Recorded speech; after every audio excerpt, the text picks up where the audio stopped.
Mayroong dalawang magiliw na mag-ama na palaging magkasabay gumising sa umaga, at sabay din sa almusal.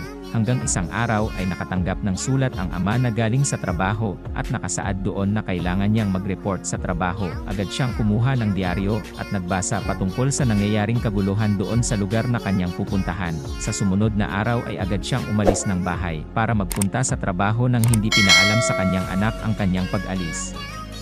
Labis na nalungkot ang anak nito at sobra ang pag-iyak dahil sa pag-alis ng kanyang ama. Habang nasa eroplano ay iniisip niya ang kanyang anak at sobra siyang nababahala dahil hindi niya alam kung makakawi pa siyang buhay at makikita pa ang anak niya. Hanggang sa nakarating na sila sa kanilang pupuntahan at agad silang tumalon sa eroplano at nagparachute pababa. Nang makarating siya sa lugar ay nakita niya ang matinding bakbakan sa lugar. Siya at ng kanyang kasamahan ay agad na napalaban. Sobra ang kaguluhang nangyayari, mga nakakabinging tunog ng mga baril at pagsabog ng mga bomba.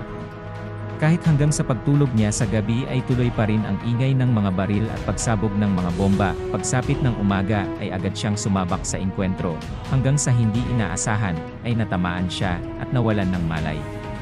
Pagsapit ng hapon ay may tumawag sa kanyang anak at sinabi ang masamang balita na nangyari sa kanyang ama. Bigla siyang napaiyak ng sobra at nalulungkot sa nangyari sa kanyang ama. Ilang araw ang nakalipas, isang umaga ay maroong pumasok sa pintuan ng kanilang bahay na nakaupo sa wheelchair. Bigla siyang umiyak nang makita niya ito dahil hindi niya inaasahang ang ama niya ang dumating. Agad niya itong nilapitan at niyakap ng husto at siya ay sobrang natutuwa dahil nakaunang ligtas ang kanyang ama. Please don't forget to subscribe, like and share para sa mga susunod pa nating kwento. Salamat!